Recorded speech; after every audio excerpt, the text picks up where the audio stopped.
CPIM സംസ്ഥാന സെക്രട്ടറിയായി MV Govindan മാസ്റ്ററെ വീണ്ടും തെരഞ്ഞെടുത്തു. 89 അംഗ സംസ്ഥാന കമ്മിറ്റിയിൽ 17 പേർ പുതുമുഖങ്ങളാണ്. 17 അംഗ സംസ്ഥാന സെക്രട്ടേറിയറ്റിനെയും സമ്മേളനം തെരഞ്ഞെടുത്തു. KK Shailaja, MV Jayarajan, CN Mohanan എന്നിവരാണ് പുതുതായി തെരഞ്ഞെടുക്കപ്പെട്ട സെക്രട്ടേറിയറ്റ് അംഗങ്ങൾ. സംസ്ഥാന കമ്മിറ്റിയിൽ EP ജയരാജനാണ് MV ഗോവിന്ദൻ മാസ്റ്ററെ സെക്രട്ടറി സ്ഥാനത്തേക്ക് നിർദ്ദേശിച്ചത്. TP രാമകൃഷ്ണൻ പിന്താങ്ങി. ഐക്യകണ്ഠേനയായിരുന്നു തെരഞ്ഞെടുപ്പ്. 89 അംഗ സംസ്ഥാന കമ്മിറ്റിയെയും സമ്മേളനം തെരഞ്ഞെടുത്തു. 17 പേർ പുതുമുഖങ്ങളാണ്. Biju Kandakkai, John Brittas, M Rajagopal, M Mehaboob, K Rafeeq, VP Anil, KV Abdul Khader, M Prakashan master, VK Sanoj, V Vaseef, K Santhakumari, മന്ത്രി R Bindu, M Anilkumar, K Prasad, TR Raghunath, S Jayamohan, DK Murali എന്നിവരാണ് പുതിയ അംഗങ്ങൾ. മന്ത്രി വീണ ജോർജ് സംസ്ഥാന കമ്മിറ്റിയിലെ ക്ഷണിതാവാണ്.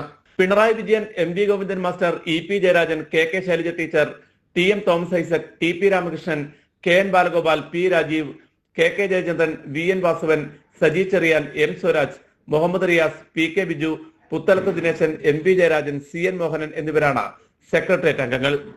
വികസിത രാജ്യങ്ങളുടെ നിലവാരത്തിലേക്ക് കേരളത്തെ ഉയർത്തുമെന്ന് MV ഗോവിന്ദൻ മാസ്റ്റർ പറഞ്ഞു. അടിസ്ഥാന വർഗത്തിന്റെ ഉന്നമനമാണ് പാർട്ടിയുടെ ലക്ഷ്യമെന്നും ആരും പ്രതീക്ഷിക്കാത്ത വികസനം കേരളത്തിലുണ്ടാകുമെന്നും ഗോവിന്ദൻ മാസ്റ്റർ വ്യക്തമാക്കി. മൂന്നാം ടേം ഗവൺമെന്റ് അധികാരത്തിൽ വരിക എന്നുള്ളത് വളരെ പ്രധാനമാണ്. ഇന്ത്യയിൽ ഒരേ ഒരു ഇടതുപക്ഷ ഗവൺമെന്റ് മാത്രമേ ഉള്ളൂ, ബദൽ. അത് കേരളമാണ്. വേറെ ഒരു ഗവൺമെൻറ്റും ആ രീതിയിലില്ല. അപ്പോൾ ഞങ്ങൾക്ക് കേരളം ഒരു ബദലായി അതിൻ്റെ മൂന്നാം ടേമും അധികാരത്തിൽ വരിക എന്നുള്ളത് പാർട്ടിയെ സംബന്ധിച്ച് മാത്രമല്ല, ജനങ്ങളെ സംബന്ധിച്ച് വളരെ പ്രധാനമാണ്.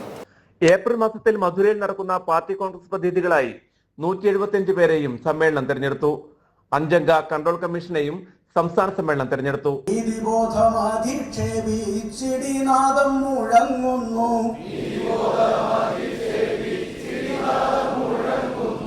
കൂടുതൽ നല്ലൊരു ലോകം പിറക്കുകയായി,